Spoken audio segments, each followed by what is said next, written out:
안녕하세요, 여러분. 반재경입니다. 이번 주에 브레이킹 굿 뉴스라는 제목으로 여러분들과 말씀을 나누고 있습니다.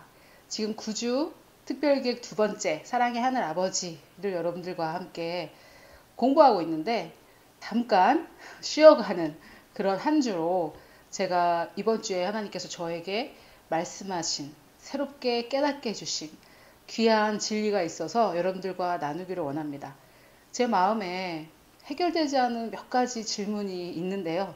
그 중에 하나에 대해서 하나님께서 알게 해주신 것이 있어서 여러분들과 좀 나누기를 원하는데 이것이 좀 저의 마음 깊은 곳에 있는 고민이나 이런 것들을 열어서 보여드려야 하기 때문에 조금 꺼려지는 부분도 있었지만 하나님께서 제 마음에 여러분들과 나누기를 원하시는 것 같은 생각이 들어서 여러분들과 나누려고 합니다. 이 문제로 인해서 혹시 고통 가운데 있거나 또는 해결점을 찾고 계시거나 또는 저처럼 그냥 마음의 어떤 하나님을 향한 질문 중에 하나이셨던 분들은 하나님께서 크게 자유함을 주시는 그런 말씀이 되기를 바라고 이 말씀을 시작하도록 하겠습니다. 지난주에 폭로된 사건, 목회자가 지위를 이용해 행한 성폭력에 관해 이야기하려고 합니다. 성폭력은 이유를 막론하고 절대 용납될 수 없으며 반드시 형사처벌 받아야 하는 범죄입니다. 한국교회는 앞으로 이런 일이 반복되지 않도록 교회 내에 제도적인 조치를 마련해야 하며 적절한 조치 없이 피해자가 무조건 용서해야 한다는 비성경적인 편견은 교회에서 근절되어야 합니다. 가해자는 하나님 앞에 철저히 회개할 뿐 아니라 피해자에게 직접 진심으로 사죄해야 한다는 것을 분명히 하고 계속해서 말씀을 전달하겠습니다. 제가 미국에 2009년 9월에 공부를 하러 갔는데요. 제가 2008년이라고 했다가 9년이라고 했다가 이렇게 잘못 말한 부분들이 있던데 2009년 9월에 미국에 가서 2012년 6월에 한국에 돌아왔습니다. 그런데 저는 그 당시에 여자고 싱글이고 이런 부분들 때문에 어떤 타국에 가서 공부를 하고 혼자서 산다라는 것에 대해서 조금 걱정도 되고 염려도 되고 제가 남자라면 하지 않았을 그런 염려들이 조금 되더라고요. 그런데 하나님께서 좋은 사람들을 만나게 해주시고 이렇게 해서 3년간 공부를 잘 하고 한국에 돌아올 때쯤이 됐는데 제가 한국에서 신학을 한 것도 아니고 어떤 한국에 소속 교단이 있는 것도 아니고 한국에서 안수를 받은 것도 아니기 때문에 그 부분에 있어서 어떤 조직적인 소속이 없다라는 그 부분에 있어서도 제 마음에 조금 부담이 많았지만 또 한 가지는 제가 여성이고 싱글이다라는 것에 대해서 제가 조금 많이 걱정하고 마음속에 두려움이 있었던 것 같아요. 그래서 한국에 들어올 때쯤 되었을 때 여러 가지 조금 무서운 꿈도 꾸고 악몽도 꾸고 그래서 그것들이 어디서 오는지 제가 하나님께 여쭤보고 하나님께서 저에게 깨닫게 해주시고 저를 보호해 주시겠다라는 약속도 해주시고 그랬던 시간이 있었는데 조금 저에게는 힘들었던 시간이었습니다. 그 이유 중에 크게 이 두려움을 가져다 주는데 기여했던 존재는 누구냐면 당시 2012년 초반이었겠죠. 2012년 제가 6월에 돌아왔으니까 2012년 초반에 한국에 이 정치권에 어떤 하나의 정당을 만들고 이렇게 하려는 목사님들이 있었는데 그 계기로 그 중에 어떤 한 목사님이 과거에 했던 어떤 잘못된 일이 폭로되는 일이 있었는데요. 사실 제가 지금 여러분들께 이 저의 유튜브 채널에서 별로 말하고 싶지 않는 그런 내용이고 입에 담고 싶지 않은 그런 내용입니다. 아무튼 이 어떤 목사가 어떤 지역에 가서 집회를 하면서 자기 교회 여자 성도들에 대해서 굉장히 비하해서 말하는 거의 뭐 성희롱 같은 말을 했는데 저는 사실은 그것이 뭐 목사는 둘째 치고 한 인간으로서 저런 말을 어떻게 할 수 있을까? 그것에 대해서 너무 충격을 받았고 또 제가 한국에 들어와서 이 사역을 시작할 건데 내가 몸담으려고 하는 이 교회라는 곳이 정말 이 성희롱, 성폭행 이런 거에 있어서 청정 지역이어야만 하는데 오히려 그렇지 않다라는 것에 대해서 제가 겁을 먹었고, 또 그런 사람들이 너무 싫으면서도 한편 조금 두려운 생각이 들었어요. 내가 한국에 돌아와서 교회를 시작을 하고 사역을 시작하면 상대해야 되는 남자 목사님들이 이런 수준이란 말인가 하는 그런 생각 때문에 정말 두려운 그런 시간을 보내면서 꿈도 악몽을 많이 꾸고 그랬는데, 제가 막상 한국에 들어와서 정말 좋은 목사님들을 많이 만났고 하나님께서 정말 좋은 분들을 통해서 도움을 많이 받게 도와주셨는데요. 이렇게 사실 사단 마귀는 한두 명의 어떤 그런 사람들을 전체로 다 보게 만들어서 우리에게 두려움과 정말 어떤 혐오감을 주는 그런 일들을 많이 하죠.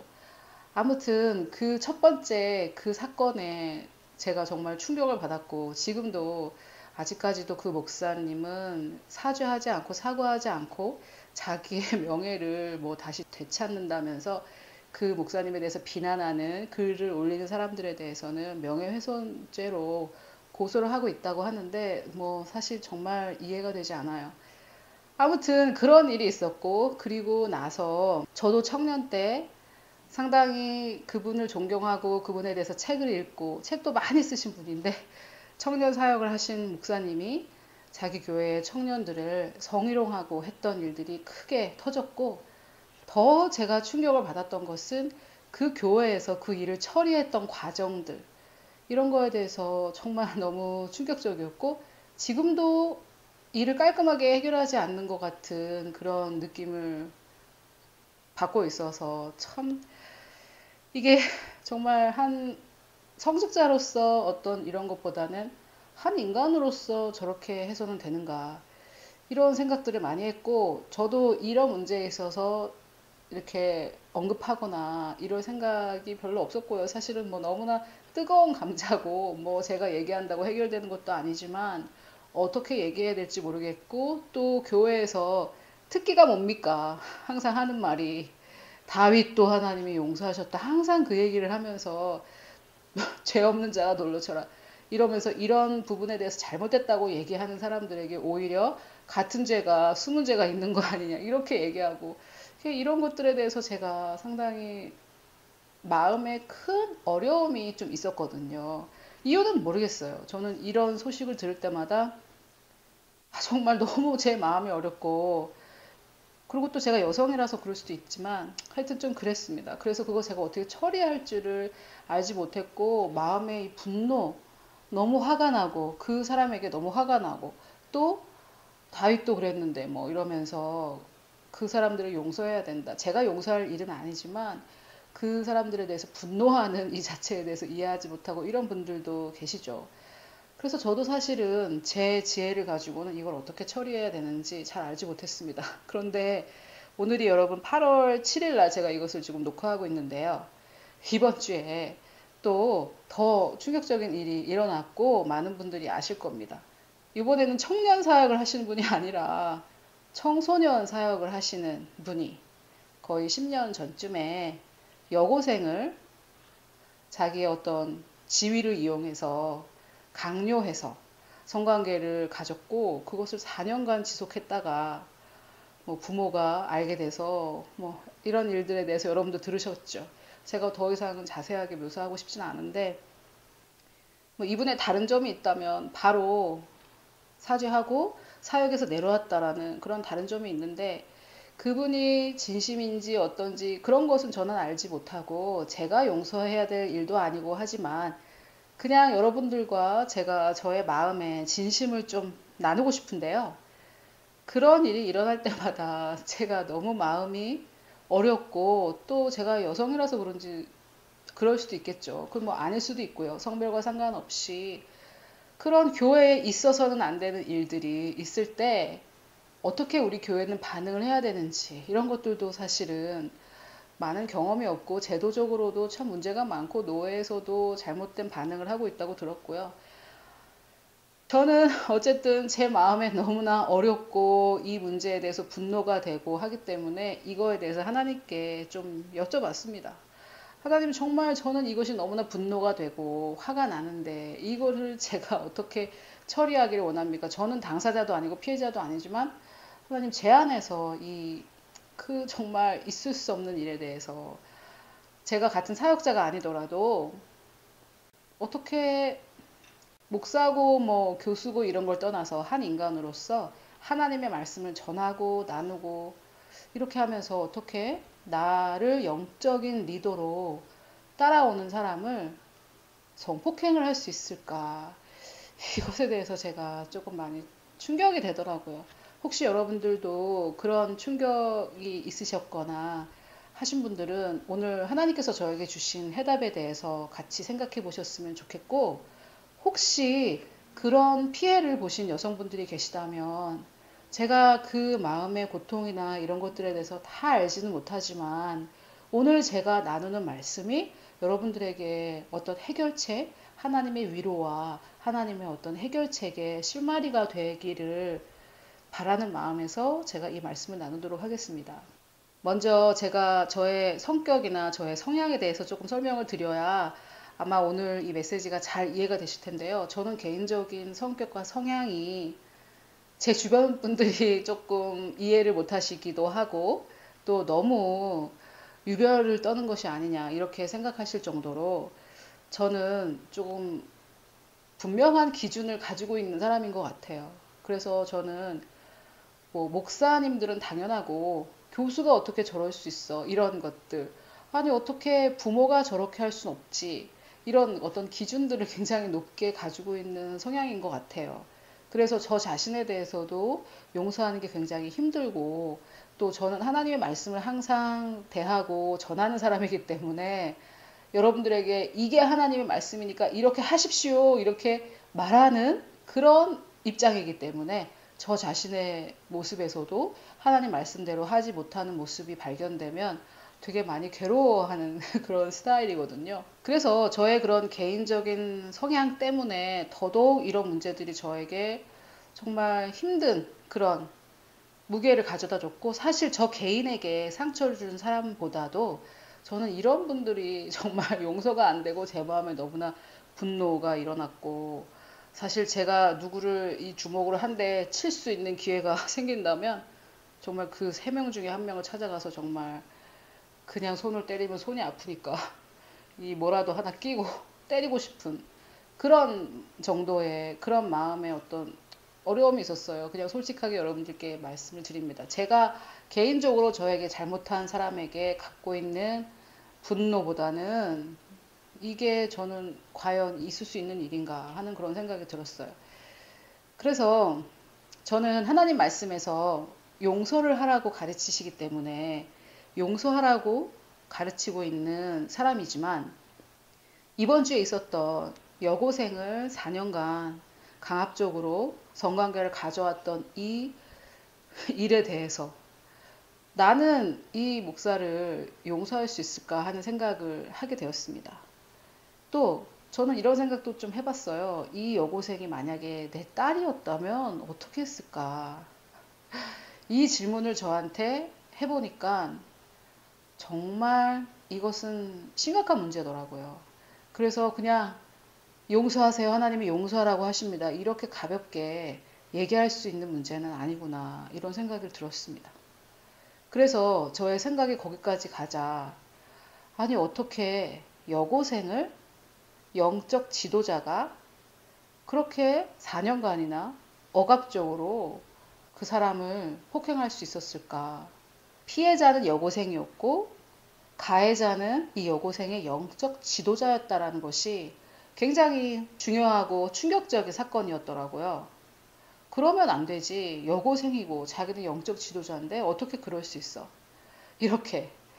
그런데 제가 거기까지 생각이 다다르자 제가 한 사람이 생각났는데, 그분은 바로 조이스 마이어 목사님인데요. 제가 자주 언급하기 때문에 여러분들이 많이 아실 수도 있겠지만 혹시 모르시는 분이 계시다면 지금 43년생이시니까요. 한국 나이로는 74세인데 정말 너무 왕성하게 미국에서 사역하시는 분이고 지금 올해 40년째 사역을 하고 계시고요. 이분의 어떤 간증을 보면 이분은 19살 때까지 15년을 친아버지, 같이 살고 있는 친아버지에게 15년간 성폭행을 당하면서 사신 분입니다. 이분이 어떻게 해서 사역자가 되었고, 어떻게 하나님이 이분의 마음을 다 치유하셨고, 모든 상처에서 회복하시고, 지금은 놀라운 그리스도인으로, 놀라운 사역자로 많은 여성들을, 같은 문제를 겪었던 사람들을 자유케 하시는데, 하나님께서 사용하고 계시고, 여성뿐만이 아니라 남성들도 이 조이스 마이어 목사님의 말씀을 듣고 굉장히 많이 도전받고 하나님의 말씀으로 회복되는 그런, 하나님께서 놀라게 사용하시는 그런 사역자이신데, 이분은 친아버지에게, 그것도 같이 안 사는 친아버지가 아니라 같이 사는 친아버지에게 19살까지 18살까지 15년을 지속적으로 성폭행을 당하셨는데, 이분이 자기 집회 때 완전히 하나를 다 이 간증에 투자하신 적이 있는데요. 이 아버지가 자기에게 저질렀던 일 중에서 한 5가지를 얘기하겠다 하면서, 나머지는 더 많지만 이런 큰 집회에서 나누기에 적합하지 않고, 어린 아이들도 오고 하기 때문에 적합하지 않기 때문에 나눌 수는 없고, 더 심한 일도 많지만 이 5가지만 나누겠다 이렇게 말씀하셨는데요. 이 5가지 중에 그 어떤 것도 저는 여기에서 여러분과 나눌 수 없어요. 정말 끔찍한 일을 당하셨는데, 이 문제는 그 아버지하고 18년을 같이 살았는데 매일매일이 공포와 정말 매일매일이 두려운 나날이었겠죠. 그런데 나중에 이렇게 제가 들어보니까 이 아버지가 정신이 정상이었던 것은 아닌 것 같아요. 정말 정상적인 정신을 가진 사람은 아니었고, 계속해서 성폭행뿐만 아니라 언어폭행, 뭐 정말 이상한 말로 폭행하고 그렇게 했었습니다. 지난주에 있었던 그런 슬픈 일이죠. 우리나라 기독교에 정말 청소년 사역을 하는 한 목사가 그런 죄를 저질러서 이제 또 여러 가지 문제가 터지겠죠. 여러분, 앞으로 더 많은 일들이 드러날 것입니다. 이것을 계기로 그동안 있었던 모든 그런 성적인 범죄들, 교회에서 일어났던 이런 것들이 자꾸 여기저기서 터질 일만 남았습니다. 그래서 제가 이 말씀을 여러분들과 좀 더 나누는 게 좋겠다라는 생각이 들었는데요. 여러분, 마지막 때가 되면 이 교회는 마치 자멸하는 것처럼 보일 겁니다. 하지만 하나님은 항상 승리하시는 분이기 때문에 참된 교회가 시작되고 성장하고 있습니다. 그래서 죄를 지으면 그 사람은 교회로 성장할 수 없다, 교회로 기능할 수 없다, 이런 말씀은 아니고요. 제가 하려고 하는 말은, 우리가 겉으로 보기에는 교회가 마치 패배하는 것처럼 보이고 교회가 마치 자멸하는 것처럼 보이겠지만, 하나님께서 정말 교회라고 부르고 계신 그 공동체, 죄가 없고 한 번도 죄 짓지 않은 사람들의 모임이라는 말은 아닙니다만, 하나님께서 말씀하시는 교회가 언젠가는 성장해서 온전한 신부로 준비돼서 예수 그리스도를 맞이할 날이 반드시 옵니다. 그래서 제가 이 문제를 우리가 어떻게 바라봐야 되는지, 그것에 대해서 여러분들과 나누고 싶은데요. 저는 저 개인에게 하나님께서 주신 답만 여러분들과 나눌 수밖에 없고, 그런 여러 한두 명이 아니겠죠. 그런 피해자들이 많이 계실 텐데, 사실은 저는 어떻게 그분들에게 위로할 수도 없고 이렇게 해라 저렇게 해라 말할 수도 없는 그런 입장이죠. 그래서 제가 피해자가 아니기 때문에, 같은 일을 겪으셨던 이 조이스 마이어 목사님이 어떻게 거기에서 빠져나오시고 어떻게 지금은 승리하는 삶을 살고 계신지, 그것에 대해서 조금 나누기를 원하고요. 또 저 개인적인 이 고민에 대해서 하나님은 어떻게 해결해 주셨는지 그 부분을 나누도록 하겠습니다. 먼저 제가 정말 이 조이스 마이어 목사님이 대단하다고 생각이 드는 게, 모든 성희롱과 성폭행은 절대로 일어나서는 안 되는 것이고, 어떤 것은 견딜 수 있고 어떤 것은 견딜 수 없고, 그런 가중의 어떤 무겁고 가볍고의 정도의 차이는 없다고 저는 생각을 합니다. 하지만 아마도 같이 사는 친아버지에게 지속적으로 15년간 성폭행을 당한 그 경우는 정말 너무나 극악무도한 그런 경우겠죠. 그런 사람이 정상적으로 기능할 수 있다, 이거는 거의 불가능한 거죠. 그래서 이 조이스 마이 목사님이 어떻게 그것을 이기셨는지 그 중에 제일 마지막 그 사건만 여러분과 좀 나누기를 원합니다. 이분이 하나님께서 인도해 주셔서 정말 성숙한 크리스찬 남성과 결혼을 하게 됐고, 한 번은 결혼을 실패를 했고, 두 번째 정말 하나님께서 준비하신 정말 놀라운 성숙한 그리스도인과 결혼을 했습니다. 하지만 조이스 마이 목사님이 너무 내면이 상했기 때문에 이 사람이, 성숙한 남편이 문제라고 항상 생각을 하면서 그렇게 살다가 어느 시점이 되자 하나님께서 조이스 마이 목사님의 마음을 만지시고 하면서 이 문제들을 바라보게 하고 직면하게 하고, 이렇게 해서 정말 많은 시간, 괴로운 시간을 보내셨겠죠. 그 중에 조이스 마이 목사님이 가장 힘들고 어려웠던 직면이라고 말씀하는 것이 바로 이것입니다. 성령님께서 조이스 마이 목사님께 너의 아버지에게 가서 언젠가는 이 문제를 직면해야 될 것이다. 너의 아버지에게 가서 당신이 나에게 한 일은 정말 극악무도한 일이고 그것은 죄고, 당신은 그런 행동을 해서 나에게 씻을 수 없는 상처를 남겼다. 하지만 하나님께서 나를 회복하시고 지금의 나로 만들어 주셨다. 이렇게 직면을 해야 된다고 하나님께서 말씀하셨다고 해요. 그런데 그게 사역을 시작하고 나서 한참 뒤에였다고 합니다. 그래서 하나님께서 조이스 마이 목사님의 마음이 준비될 때까지 기다리시고 그분을 강건하게 만들어 주셨겠죠. 그래서 어느 날 하나님께서 자기를 15년간 성폭행했던 아버지와 그것을 알면서도 두려워서 아무 조치도 취하지 않고 눈 감았던 어머니, 이 두 부모를 네가 모셔라 이렇게 말씀을 하셨다고 합니다. 같이 살아라는 얘기는 아니고요. 집을 얻어서 재정적인 모든 것을 대라는 말이었겠죠. 그래서 조이스 마이 목사님이 그것에 대해서 정말 순종하기가 어려웠다고 합니다. 내가 왜 그렇게 해야 됩니까? 이렇게 얘기를 하셨는데 내가 너에게 부탁하는 것이니까 너가 꼭 순종하길 바란다 해서 정말 어렵게 그것에 대해서 순종을 했다고 합니다. 그리고 나서 몇 년 뒤에 하나님께서 때가 됐으니까 가서 너의 아버지, 육신의 아버지에게 가서 이 문제를 직면해라 이렇게 말씀하셨다고 해요. 그래서 조이스 마이 목사님 말씀이 그때는 벌써 40대 50대 이렇게 되었지만 너무 떨리고 두렵고 그 문제로 아버지를 직면해야 된다는 것에 대해서 너무나 두렵고 떨렸다고 합니다. 저는 사실 상상이 되지 않지만 제가 어떻게 이해한다라고 말할 수는 없지만 저도 한번 이렇게 대입을 해서 생각해 보니까 정말 힘들고 어려우셨을 것 같아요. 그런데 남편이 같이 동행해주고 해서 가서 하나님께서 시키신 대로 했다고 합니다. 그랬더니 이 아버지가 눈물을 흘리면서 사과라도 할 줄 알았는데 막 화를 내면서 막 무슨 소리를 하냐고 하면서 화를 막 내시고 부인하고 이렇게 했다고 해요. 그래서 조이스 마이 목사님은 더 마음에 상처가 생기셨겠죠. 그렇지만 이제 하나님께서 시키신 일을 했기 때문에 돌아와서 내가 한 일은 다 했으니까 이제 어쩔 수 없다 이런 생각에 집으로 돌아오셨다고 하는데 얼마 뒤에 어머니께서 전화가 오셨다고 해요. 근데 그 어머니 말이 좀 우리 집에 좀 와야 되겠다. 네 아버지가 이상하다. 지금 몇 주째 계속 하루 종일 울고만 있다. 이렇게 얘기를 하시더래요. 그래서 조이스 마이 목사님이 집에 갔는데 이 아버지께서 계속 우시면서 하나님께서 나를 다루고 계신다라고 얘기를 했다고 해요.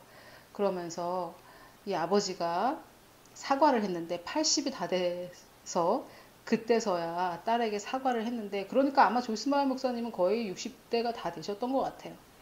사과를 하시면서 이 아버지 말이 정말 너무 충격적이에요. 여러분 잘 들어보세요.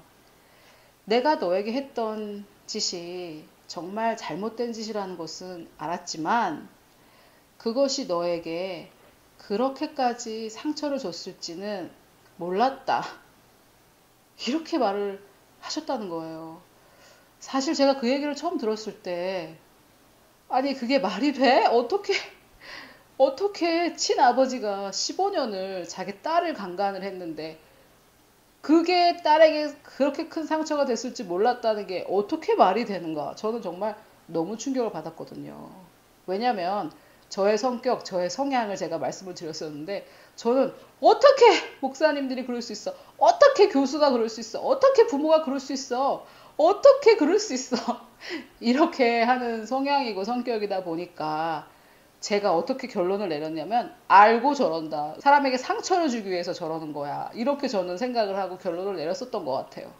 그래서 딸에게 그런 짓을 하면서 어떤 상처를 줬는지 몰랐다고? 그거는 새빨간 거짓말이다. 저는 이렇게 생각을 했거든요. 그런데 피해자였던 조이스 마이 목사님이 이런 말씀을 하시더라고요. 본인이 하나님과의 오랜 교제, 말씀을 오랫동안 묵상하고 사역을 하고 이렇게 하나님께서 인도해 주시는 길을 걷다 보니까 정말로 많은 사람들이 자신이 무슨 짓을 하는지 정말 알지 못한다라는 것을 깨달으셨다는 거예요. 그러면서 정말 내 육신의 아버지가 나에게 했던 그 모든 죄악들에 있어서 내가 얼마나 상처를 받았을지, 자기가 무슨 짓을 했는지 정말 몰랐었던 것 같다. 이렇게 말씀을 하시더라고요. 그래서 사실 저는 굉장히 충격을 받았어요. 그 결론에 있어서 아니 어떻게 저렇게 결론이 났을까 하고 정말 충격을 받았습니다. 그런데 제가 하나님 앞에 계속해서 답을 구했고 했던 게 뭐냐면은 제가 제가 계속해서 말씀을 드리지만 전 도저히 이해할 수 없는 일들이 있을 때 정말 이거는 여러분들이 저를 잘 모르셔가지고 이해가 안 되시겠지만 제가 남들보다 낫다라는 그런 교만한 자세도 아니고요. 어떻게 니들은 그럴 수 있니? 뭐 이런 것도 아니고요. 정말 제 머리로는 어떻게 그렇게 할 수 있지? 어떻게 인간이 그런 짓을 할 수 있지? 어떻게 말이 안 되지 않느냐? 이런 거고 그 중에 저도 있습니다. 저도 아니 네가 말씀을 전하는 사람이라 하면서 어떻게 그런 생각을 할 수 있어? 어떻게 그런 말을 내뱉을 수 있어? 저까지 포함해서 인류를 저까지 포함해서 특별히 리더의 자리에 있는 사람들, 리더십의 자리에 있는 사람들, 특별히 영적 지도자들, 또 영적 지도자가 아니라고 해도 어떤 교단에 서 있는 사람들, 남들에게 이렇게 살아라라고 말하는 사람들이 어떻게 그렇게 할 수 있지? 이렇게 생각하는 편이기 때문에 제가 항상 하나님께 하나님 이것에 대해서 저에게 좀 답을 주셔야 되겠습니다. 이런 것들에 대해서 제가 많이 사실 저 개인의 고민이었기 때문에 제가 사실 이 문제 때문에 굉장히 괴로웠는데 이게 뭐 저의 교만일 수도 있고 저의 육신의 문제일 수도 있고 여러 가지일 수도 있겠지만 사실 저는 하나님 앞에 정말 솔직하게 하나님 제가 교만한 것이면 제가 회개하고 제가 변화되도록 하겠습니다. 하지만 정말 이 어떻게가 저는 이해가 되지 않고 하나님께서 저를 좀 도와주셔서 알게 해주시기를 바랍니다. 이렇게 제가 질문했었는데요. 어느 날 제가 앤드루 워먼 목사님 말씀을 듣고 있는데 앤드루 워먼 목사님 무슨 말씀하셨냐면은 그게 제가 받은 궁극적인 답은 아니지만 어떻게 저 사람들 저렇게 할 수 있어? 어떻게 이런 사람들이 많다는 거예요. 제 얘기를 하고 계시더라고요. 그러면서 워먼 목사님 말씀이 내가 왜 그런 행동을 하는지 나도 모르는데 남이 왜 그런 행동을 하는지는 어떻게 알겠습니까? 그것을 알려고 하지 말고 그냥 그 사람의 있는 모습에서 도움을 주시면 됩니다. 이런 얘기를 하시더라고요. 그래서 사실은 제가 그때 저의 영적 지도자이시기도 하고 하기 때문에 아 하나님 앞으로는 어떻게 이러면서 열받지 않겠습니다. 사실 하나님이 기뻐하시는 것도 아니고 제가 어떻게 그럴 수 있어 어떻게 이럴 때는 정말 사단만 기뻐할 텐데 아 하나님 제가 정말 그것은 저의 잘못이었습니다. 제가 이게 너무 궁금하고 아직도 해결되지 않는 문제이고 저의 고민이지만 좀 이렇게 살짝 치워놓고 있겠으니까 하나님께서 때가 되면 답을 주실 거라고 제가 믿겠습니다. 아니면 천국 가서 하나님께서 알려주실 거라고 믿고 제가 이제는 하나님이 기뻐하시지 않는 어떻게 이거는 이제 안 하도록 하겠습니다. 이렇게 제가 그때 결단을 했거든요. 그래서 이번 주에 있었던 그 사건, 청소년 사학단체의 목사가 여고생에게 정말 하지 말아야 될 짓을 했던 이 사건이 터졌을 때 제가 또 어떻게 이렇게 하려고 했는데 사실 마음에는 정말 어려웠는데 하나님이 도대체 하나님이 알려주지 않으시면 저는 또 다시 이렇게 할 수밖에 없는데 하나님 말씀해 주세요. 제가 이렇게 하나님께 기도하고 이렇게 했을 때 하나님께서 저에게 답을 주셨어요. 그게 바로 지난주에 제가 브레이킹 굿뉴스로 여러분들과 나눴던 십자가에서 보았네 하늘보다 높은 나의 가치였습니다. 하나님께서 저에게 주신 답은 많은 사람들이 이해할 수 없는 그런 행동을 하는 이유는 자기의 가치를 알지 못하기 때문이다. 이렇게 말씀을 해주셨습니다. 그래서 그 말씀을 제가 듣고 생각난 구절이 있었는데 바로 누가복음 23장 34절인데요. 예수께서 십자가에 못 박히시면서 하신 말씀이었습니다. 여러분, 아버지가 자기의 딸을, 같이 살고 있는 딸을, 뭐 입양 보낸 딸도 아니고요. 같이 살고 있는 딸을 18살 때, 3살부터 18살까지 15년간 성폭행을 했다라는 것은 정말 이해할 수가 없죠. 그런데 여기서 누가 누구에게 당했냐, 이것이 굉장히 중요하죠. 우리 사람에게 가져다 주는 충격은 그게 굉장히 중요한 거죠. 친아버지가 그랬다라는 것에 우리가 너무나 충격을 받는 거고, 영적 지도자들이 자기의 성도들에게 그렇게 했다라는 것이 정말 충격으로 다가오는 것이죠. 그래서 진짜 뭐 영적 지도자들이 성도들에게 해서는 안 될 짓이지만, 또 친아버지가 친딸에게 15년을, 이게 정말 너무한 일이죠. 그런데 제가 이 누가복음 23장 34절에서는 무엇을 발견했냐면, 죄인인 인간이 하나님이신 그분을, 예수 그리스도 하나님이신 그분을 십자가에 못 박고 때리고 채찍질하고 정말 그 얼굴이 사람의 얼굴인지 알아볼 수 없을 정도로 상했다고 했는데, 정말 이거 뭐 도대체 이 사건에 있어서 이 예수님은 어떻게 반응하셨는지, 이것에 대해서 제가 이번 주에 배웠고, 이게 정말 인간관계를 통해 상처받지 않는 정말 놀라운 예수 그리스도의 비결이셨다라는 것을 알게 되었습니다. 여러분, 우리가 여러 가지 인간관계를 통해서 상처를 받는데요. 상처받지 않을 수 있는 상황은 아마도 생기지 않을 겁니다. 타인들에 의해서. 나에게 상처 주는 사람들이 다 변해서 나에게 상처 주지 않는 그런 세상은 오지 않을 거라고 생각이 듭니다. 우리가 상처받지 않을 수 있는 어떤 환경이 주어지지는 않을 것 같아요. 그렇다고 해서 우리가 사람들에게 상처를 받고 여러 가지 피해를 받고 살아야 된다는 말은 절대 아니기 때문에 그 부분에 있어서 균형 있게 들으시기를 바랍니다. 지금 제가 예를 들었던 일들, 영적인 지도자가 여고생을, 또는 아버지가 자기 딸을 성폭행하는 이런 일은 있어서는 안 되는 일이고, 저는 이런 것들이 형사처벌로 처리돼야 된다고 생각하고 적법한 절차를 거쳐서 마땅한 처벌을 받아야 된다고 생각을 합니다. 그런데 제가 오늘 여러분들께 나누고자 하는 것은, 예수 그리스도께서는 그 마음에 어떻게 상처받지 않으실 수 있었는지 그 비결에 대해서 좀 말씀을 드리려고 합니다. 예수님께서 이런 말씀을 하세요. 전에는 제가 이 말씀을 듣고 이게 무슨 이해되지 않는 말이고 그냥 어떤 피상적인, 정말 추상적인 이런 말로 들렸고, 이번에 이렇게 이해된 것처럼 이해된 적은 없었습니다. 여러분, 예수님께서 십자가를 거치시고 어떤 고난을 거치셨는지 여러분들께서 잘 아실 텐데, 예수님께서 이런 말씀을 하십니다. 아버지, 저 사람들을 용서하여 주십시오.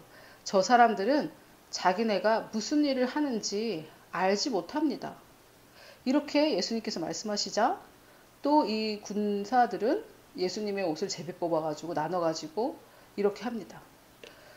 그런데 예수님께서 지금 무슨 말씀을 하시냐면, 이들을 용서해달라고 이들을 대신해서 하나님께 용서를 비십니다. 이게 뭐 도대체 우리가 너무나 놀라운 거죠. 나를 해하는 사람을 하나님, 이 사람을 용서해 주십시오라고 기도한다라는 게, 이거 정말 너무나 우리 인간으로서는 너무나 불가능한 일처럼 보입니다. 그런데 예수님께서 이렇게 하실 수 있었던 비결, 이것이 무엇이냐면, 주님이 아셨던 진리 하나가 있으셨는데요.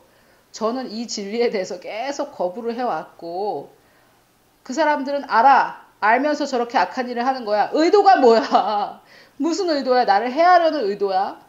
이렇게 제가 의도를 굉장히 악한 의도라고 저는 생각을 했었는데, 예수님은 지금 뭐라고 그러시냐면은, 저 사람들은 자기들이 무슨 일을 하는지 알지 못합니다라고 예수님은 말씀을 하고 계세요. 저는 사실 이 부분에 있어서 이게 그대로 이해가 되지 않았어요. 왜냐면은 왜 몰라? 사람을 지금 못을 받고 있고, 사람을 때리고 있고, 사람을 저렇게 괴롭히고 있고, 십자가에 못 박고 있지. 그걸 왜 모른다고 하시는 걸까? 이렇게 생각을 했는데, 조이스 마이 목사님 아버지가 내가 너에게 못할 짓을 했다는 것은 알지만, 네가 그렇게까지 상처받았는지는 정말 진짜 몰랐다. 라고 말했을 때, 조이스 마이 목사님이 도대체 그게 무슨 말이냐고, 어떻게 모를 수 있냐고, 이렇게 반응하지 않으시고, 정말 자기 마음에도 자기 아버지는 정말 몰랐을 거라는 생각이 드셨다는 거예요.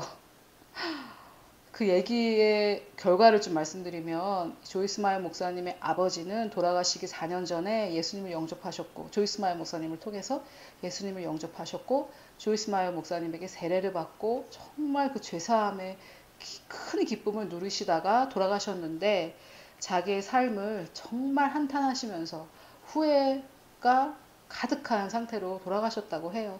주님을 만나서 그 기쁨, 천국 가는 기쁨은 있었지만 자기가 한평생 딸에게 그런 몹쓸 짓을 하고 정말 불평, 불만으로 가득한 인간으로 살았던 것에 대해서는 굉장히 후회하고 돌아가셨다고 해요.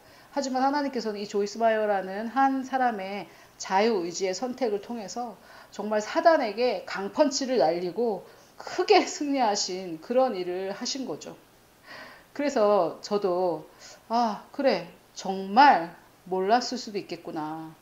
정말 자기가 무슨 짓을 하는지 몰랐을 수도 있겠구나 하는 생각을 조금씩 하기 시작했었는데 이번 주에 하나님께서 저에게 하나님 사실 정말 좋은 분이십니다. 사실 제가 피해자도 아니고 제가 뭐라고 그것을 하나님께 이 사람은 왜 이런 짓을 했습니까? 라고 제가 물어봤을 때 하나님께서 저에게 대답하셔야 될 의무도 없으시고 그런데 하나님께서 저에게 정말 제 마음에 정말 부담이었고 정말 오랫동안 알고 싶었던 그런 것이었기 때문에 하나님께서 저에게 대답을 해주셨는데요. 하나님께서 그렇게 말씀하셨어요. 그 사람들은 자기가 누군지 모르기 때문에 정말 이상한 행동들을 하고 또 자기가 무슨 행동을 하는지 얼마나 이게 피해자에게 큰 상처인지 알지 못한다. 그 이유는 자기의 가치, 하나님께서 그들에게 준 가치를 모르기 때문이다. 이렇게 말씀을 해주셨어요. 그런데 제가 하나님의 그 친절하신 답을 통해 제가 알게 된 것은, 제가 받아들인 것은, 제가 겸손하게 하나님의 뜻을, 내 뜻을 버리고 하나님의 뜻을 받아들인 것은 뭐냐면은, 아버지, 예수님께서 십자가에서 이렇게 말씀을 하셨으니까, 예수님은 길이요, 진리요, 생명이시고, 오직 진리만을 말씀하시는 분이시니까 이 말씀이 진리라고 제가 받아들입니다. 정말 사람들은 제가 왜 어떻게 그런 짓을 하는 거야? 라고 제가 질문을 했었는데 정말 몰라서 자기들이 정말 무슨 짓을 하는지 정말 몰라서 그런 것이라고 제가 이제는 받아들이겠습니다. 그리고 하나님께서 저에게 개인적으로 주신 그 대답은 왜 그들이 자기도 알지 못하는 일을 행하고 사람들에게 어떤 상처가 되는지 알지도 못한 일을 행하냐면 자기의 가치를 몰라서 하나님께서 매기신 그 가치를 알지 못해서 그렇다라는 것을 이번 주에 제가 이 사건을 제 마음에서 처리하면서 알게 되었습니다. 여기에서 제가 끊임없이 받는 유혹이 하나 있는데요. 예수님은 자기들이 무슨 일을 하는지 알지 못한다고 말씀하시지만 아마 알 거야. 자기들이 무슨 짓을 하는지 왜 모르겠어. 이렇게 생각하고 싶은 유혹을 저는 자꾸 받고 있더라고요. 왜 그러냐면 그 이유는 용서하고 싶지 않아서 그런 것 같아요. 예수님께서 자기를 십자가에 못 박는 사람들을 아버지 저들을 용서하여 주십시오 라고 할 수 있었던 것은 저 사람은 자기들이 무슨 짓을 하는지 알지 못합니다. 이것을 아셨기 때문인데요. 우리 인간들은 용서를 하면 하나님의 뜻에 순종하는 거기 때문에 정말 마음에 평안이 오고 그 사람이 나한테 잘못한 것은 맞습니다. 하지만 그것이 괜찮다라는 뜻도 아니고 앞으로 계속 그렇게 행해도 된다라는 뜻도 아니고 그 사람을 용서하라는 것은 내가 그 사람에게 붙잡혀 있지 않고 계속해서 저처럼 어떻게 그럴 수 있어 이렇게 괴로워하지 않을 수 있는 해결책인데 그들을 용서할 수 있는 근거는 여러분 제가 이게 쉽다고 생각하지 않고요. 저도 이 누가복음 23장 34절을 받아들이기까지 정말 지금 몇십 년이 걸렸던 것 같아요. 제가 처음에 이걸 읽었을 때부터 지금 몇십 년이 흘렀는데, 아, 이게 정말 어떻게, 그런데 정말 그 사람은 지금 나에게 저 말을 해서 상처 주는 저 사람은 정말 자기가 무슨 짓을 하고 있는지 알지 못하는구나 라는 것을 우리가 받아들일 때, 하나님 저 사람을 용서해 주세요. 나에게 상처를 준 그 사람도 그 사람을 대신해서 제가 기도할 수 있더라고요. 그래서 이번 주에 제가 처음으로 하나님께서 이 말씀을 저에게 알려주셨기 때문에 이번 주에 제가 태어나서 처음으로 저에게 상처를 준 사람을 위해서 하나님께 기도했어요. 그분을 용서해 달라고. 여러분, 이게 하나님의 말씀의 능력인 것 같아요. 여러분, 이 기도를 했던 사람이 또 스데반인데 너무 소망이 있죠. 아니, 예수님이니까 이렇게 기도하실 수 있지. 우리는 이렇게 말하고 싶은 유혹이 드는데, 스데반은 집사님이셨거든요. 목사님도 아니고 집사님이셨는데, 스데반 집사님이 이렇게 말했습니다. 자기를 돌로 쳐 죽이는 사람들을 위해서 무릎을 꿇고 크게 불러 이르되, 주여, 이 죄를 그들에게 돌리지 마시옵소서. 이 말을 하고 숨집니다. 정말 여러분, 이게 너무 놀랍죠. 왜 스데반도 이렇게 기도할 수 있었느냐. 저는 누가복음 23장 34절에 예수님의 이 말씀과 같은 이유라고 생각합니다. 저들이 자기가 무슨 짓을 하는지 알지 못합니다. 여러분들도 지금 아마 알지 못하긴 뭘 알지 못해. 지금 자기가 영적 지도자가 여고생을 겁탈하고 그 짓을 한 거지. 이렇게 생각하고 싶으시겠지만, 물론 그 육체적인 현실은 그거지만 정말 자기가 무슨 짓을 하는지, 이 여고생에게 어떻게 상처를 주는지, 우리 대한민국 교계에는 어떤 영향을 주는지 이것을 정말 알았다면 어떤 인간도 그런 짓을 할 수가 없었겠죠. 정말 많은 인간들은 자기가 왜 그런 짓을 하는지, 우리 자신을 포함해서 내가 왜 그런 짓을 하는지 정말 알지 못한다고 저는 믿게 되었습니다. 여러분, 우리가 과거에 씻을 수 없는 잘못이 다들 있으실 텐데, 정말 타임머신이 있고 내가 한 번 딱 탈 수 있다면 그때로 돌아가서 돌이키고 싶은 그 일들이 다 있으실 거예요. 그런데 그때 그 죄를 지었을 때, 그 잘못을 행하셨을 때 내가 왜 그런 잘못을 행하는지, 왜 그런 짓을 하셨는지 우리도 알지 못했지 않습니까? 여러분, 제가 하나님께 받은 깨달음이 얼만큼 전달되는지는 잘 모르겠어요. 그런데 저도 얼마 전까지만 해도 이 누가복음 23장 34절과 같은 기도는 나는 아마 못할 거야. 천국에 가기 전까지는 나는 이런 기도는 할 수 없어. 왜냐? 정말 이해할 수 없어. 이 인간들 어떻게 그럴 수 있어. 사악한 의도가 있었을 거야. 이렇게 제가 그런 성향이고 그런 생각했었고, 어떻게 목사가, 어떻게 교수가 그럴 수 있어. 저에게도 어떻게 말씀을 전하는 네가, 저에게도 정죄를 하면서 그렇게 했었는데, 저도 제가 이런 기도를 할 수 있을지, 이 말씀을 제가 받아들일 수 있을지 저도 몰랐습니다. 그래서 여러분, 정말 듣기 싫은 말씀일 수도 있지만 저에게는 제 마음에 정말 큰 고민을 하나님께서 해결해 주셨고, 정말 나에게 상처를 주는 사람들은 정말 자기가 무슨 짓을 하는지 모르는구나.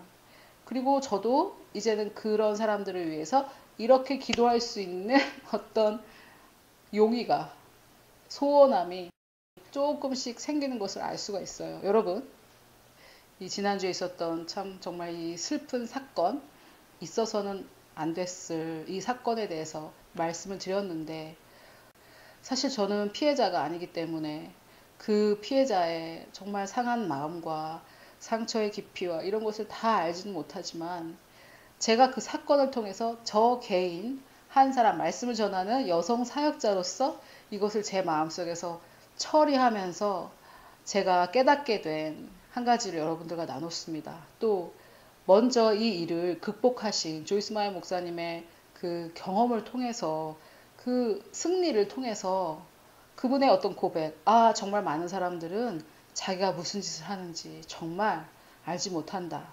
그 한 사람의 고백이 저에게 마음의 울림이 되어서 정말 이 하나님의 말씀, 예수 그리스도께서 하실 이 말씀, 저들을 용서해 주십시오.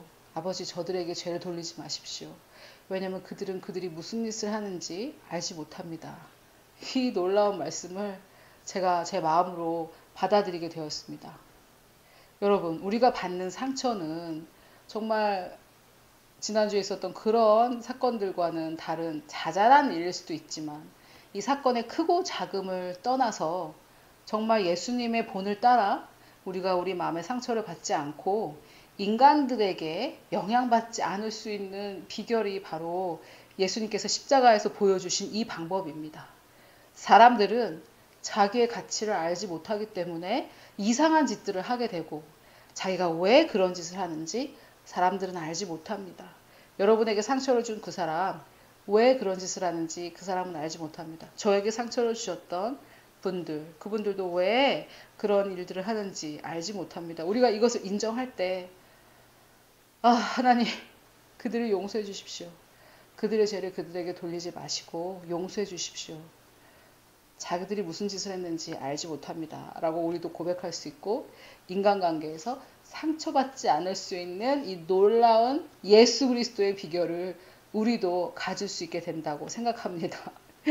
여러분, 저도 사실 제가 지난주에 하나님께서 저에게 알려주신 것을 정말 브레이킹 굿뉴스로 급하게 여러분들에게 속보, 특보처럼 이렇게 나눴는데 너무 좋아서 여러분들과 나눴는데 저도 이 여정의 시작이기 때문에 저도 초보자고요.